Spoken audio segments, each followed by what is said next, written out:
England में एक जगह पड़ती है एशर। इसी टाउन के दूर इलाके से एक सुबह हेनरी वूलगर नाम का शख्स गुजर रहा था। सुबह का वक्त था तो मौसम कुछ ठंडा ही था और धूप भी सही से नहीं निकली थी। हेनरी चलता जा रहा था कि अचानक उसकी नजर एक घर की खिड़की पर पड़ी। ये एक खूबसूरत और शांत घर था, लेकिन हेनरी ने जैसे ही थोड़ा और ध्यान लगाकर खिड़की की तरफ देखा तो उसे एक पिलो दिखा, यानी एक तकिया सा दिखा जो बिल्कुल लाल था। पहली नजर में ही लग रहा था कि पिलो पर खून के निशान जैसे कुछ लगे हैं। हेनरी ने ये पिलो देखा और वो अफरा तफरी में घर के अंदर घुस गया।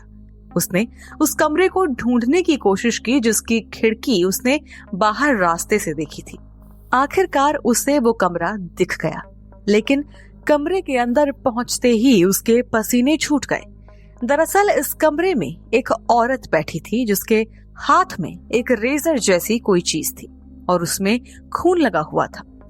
हेनरी की नजरें जैसे ही उसके हाथों से उसके चेहरे पर गई तो उसने देखा कि उस औरत का जो चेहरा है वो बालों से ढका हुआ था। उसकी गर्दन से खून बह रहा था और वो जैसे कुछ कहने की कोशिश कर रही थी। ये कह सकते हैं कि मदद किए जाने की गुहार सी लगा रही थी।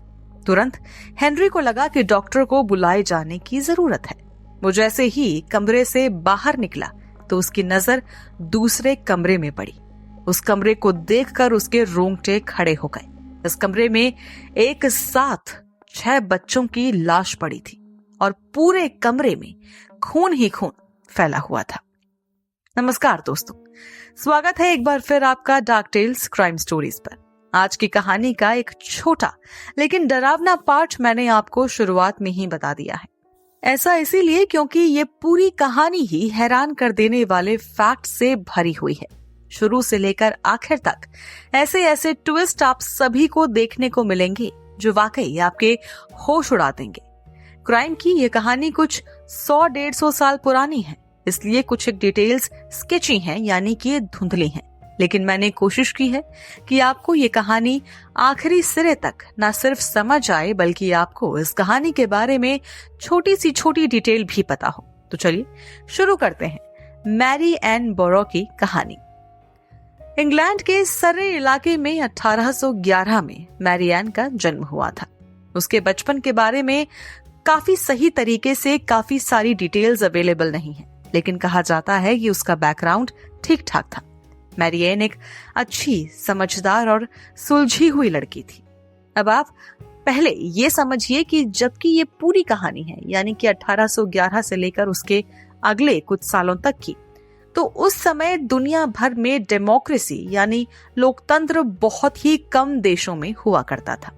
ज्यादातर देशों में या तो राजा महाराजाओं का शासन था या वो किसी विदेशी सत्ता के अधीन थे। इसी तरह की राजशाही इंग्लैंड में हुआ करती थी, और ये राजशाही कोई आम राजशाही नहीं थी।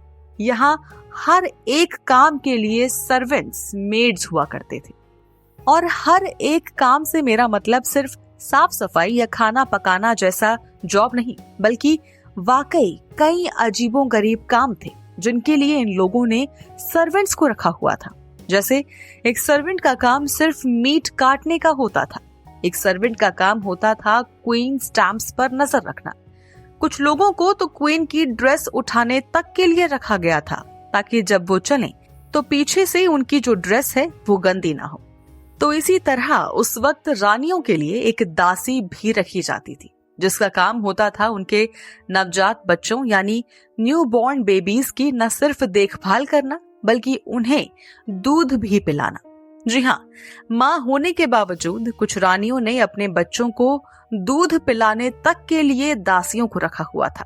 ये जो दासियां होती थी ये बहुत ही ध्यान से देख परख के चुनी जाती थी, क्योंकि माना जाता था कि जब एक औरत जब किसी बच्चे को अपना दूध पिलाती है तो उसकी आदतें, उसके अच्छे बुरे सभी तरह के गुण उस बच्चे के अंदर चले जाते हैं। इसलिए इंग्लैंड के महलों में इन दासियों की इम्पोर्टेंस काफी ज्यादा होती थी, क्योंकि नन्हे राजकुमारों के अंदर इन्हीं का दूध जाता था और वो ही कहीं न कहीं इनका भविष्य भी डिसाइड करता था। कहा जाता है कि इस तरह की मेड्स की हायरिंग भी खास तरीके से होती थी। कभी कभी तो खुद महारानियां ही इन दासियों का चुनाव करती थी। एक तरह से उनका इंटरव्यू हुआ करता था।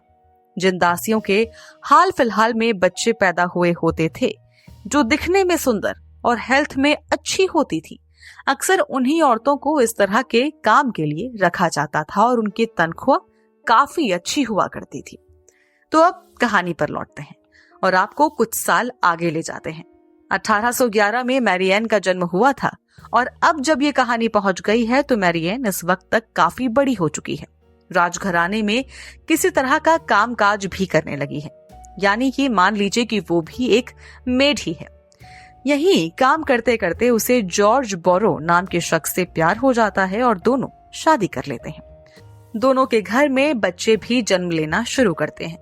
यानी मैरी की जिंदगी में एक तरह से सब कुछ ठीक ही चल रहा था। पति पत्नी महल में काम करते थे, दोनों एक दूसरे से प्यार करते थे, अच्छा खा कमा रहे थे और बच्चे होने के बाद तो उनका परिवार पूरा भी हो रहा था। लेकिन अब पहले बात करेंगे इस कहानी के पहले ट्विस्ट की। दरअसल इसी दौरान, यानी जब मैरियन का परिवार फल फूल रहा था, तो उसी वक्त महारानी क्वीन विक्टोरिया प्रेग्नेंट थी। आप जानते ही होंगे कि उस समय में डिलीवरी करने के लिए ऐसे कोई स्पेशल डॉक्टर्स या गायनेक नहीं हुआ करते थे, बल्कि कुछ दाई हुआ करती थी। तो क्वीन विक्टोरिया का डिलीवरी का दिन था। कहा जाता है कि उस वक्त महारानी को दासियों की जरूरत थी, तो इसलिए वहां पर मैरियन भी मौजूद थी। बच्चा पैदा करने के दौरान महारानी का ध्यान एकदम से मैरियन के शरीर पर गया।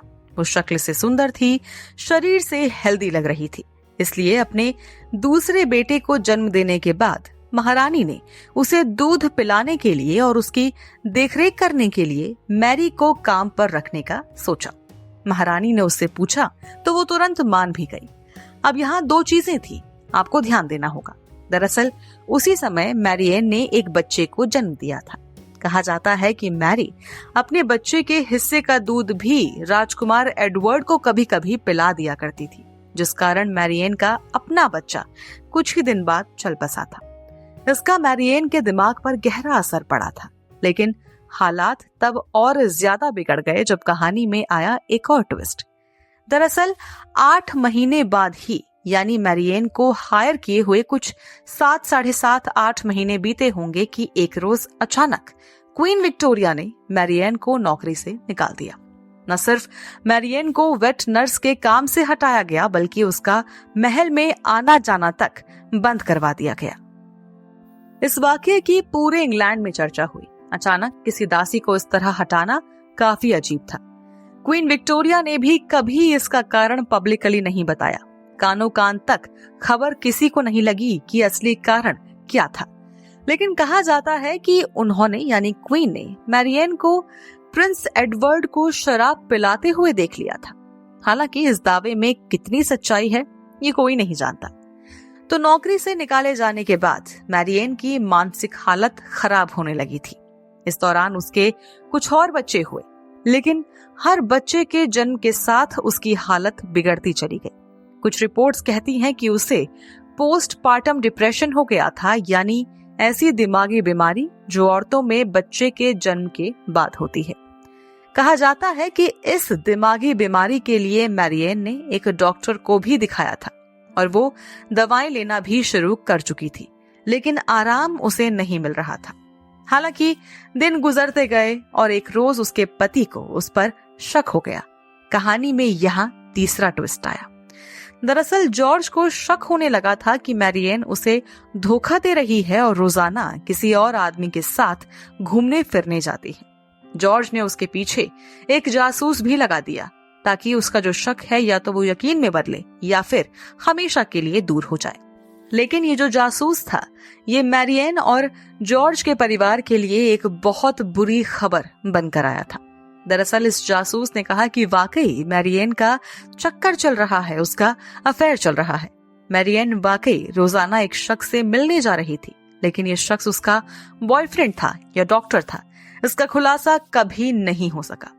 साल 1854 आ चुका था और जून का महीना था। अपनी पत्नी के धोखे से नाराज जॉर्ज मैरियन के पास आया और तारीख थी 6 जून। जॉर्ज ने मैरी को बताया कि वो सब कुछ जान चुका है। इतना ही नहीं, उसने मैरियन से कहा कि वो उसे तलाक देगा और बच्चों को अपने साथ ले जाएगा। और इतना ही नहीं, इन बच्चों को कभी उससे मिलने भी नहीं देगा। मैरियन कुछ भी सफाई दे पाती या कुछ भी कह पाती, इतने में जॉर्ज उसे छोड़कर चला गया।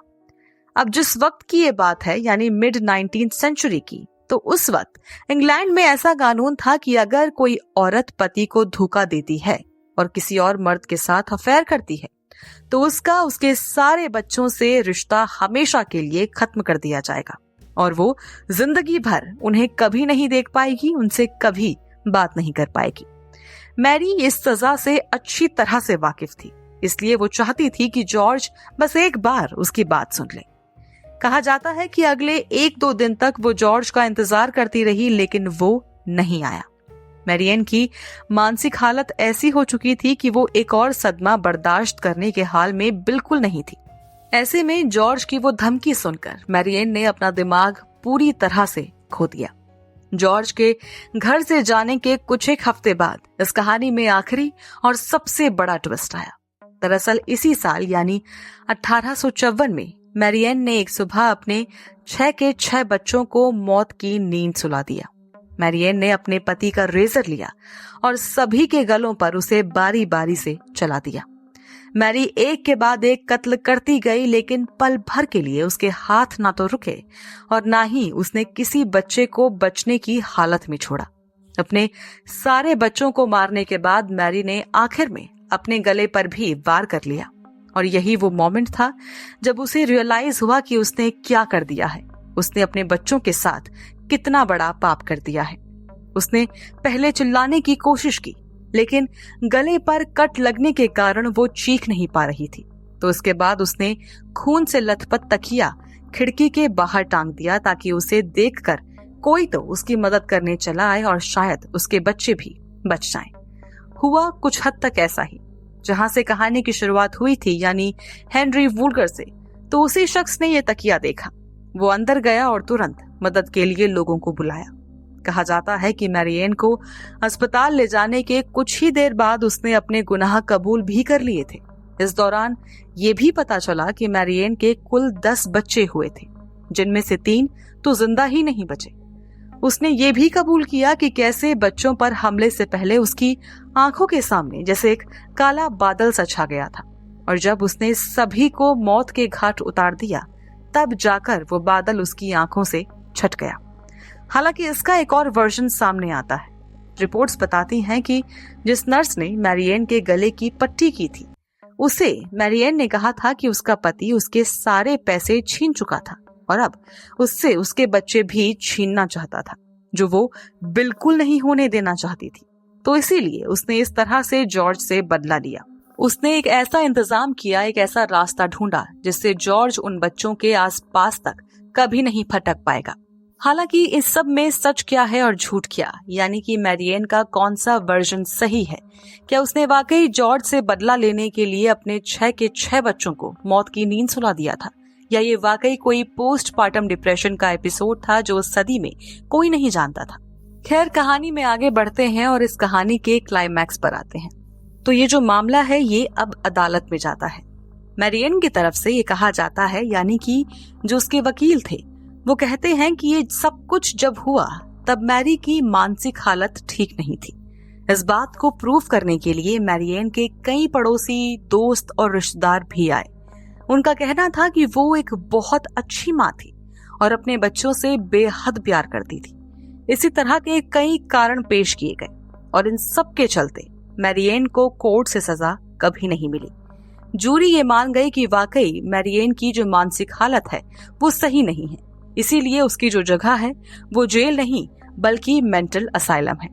हुआ यही, कुछ ही टाइम बाद अदालत की ओर से ये बोला गया कि मैरियन को अब मेंटल असाइलम भेजा जाएगा, जहां वो अगले कुछ साल रही और 18 मार्च 1861 को उसकी मौत हो गई। वहीं क्वीन विक्टोरिया, जिनके बेटे एडवर्ड को एक वक्त पर मैरियन ने दूध पिलाया था, उन्होंने भी इस कांड के बारे में अपनी डायरी में लिखा था। उनका कहना था कि एशर में एक भयानक घटना हुई है। राजकुमार बर्टी की वेट नर्स ने अपनी बच्चों को मार डाला है। उन्होंने इसी डायरी एंट्री में लिखा था कि मैरिएन जब महल में हुआ करती थी, यहाँ काम करती थी, तब भी वो एक बेवकूफ और गुस्सैल औरत थी। ये वर्ड्स थे क्वीन विक्टोरिया के। तो क्या वाकई क्वीन विक्टोरिया ने भी मैरिएन की कोई ऐसी हरकत देख ली थी जिसके कारण उसे महल से निकलवा दिया गया, या फिर इस पूरे हत्याकांड में मैरिएन का दिमाग ही दोषी था? आपको क्या लगता है कि इंग्लैंड की इस ऐतिहासिक क्राइम स्टोरी का सही और सटीक वर्जन क्या हो सकता है? जरूर शेयर कीजिए हमसे अपने व्यूज अपने कमेंट्स के थ्रू, और सब्सक्राइब करना बिल्कुल न भूले हमारा चैनल डार्क टेल्स, जहां हम आए दिन आपके लिए लेकर आते हैं कुछ खास तो कुछ बेहद खौफनाक क्राइम स्टोरीज।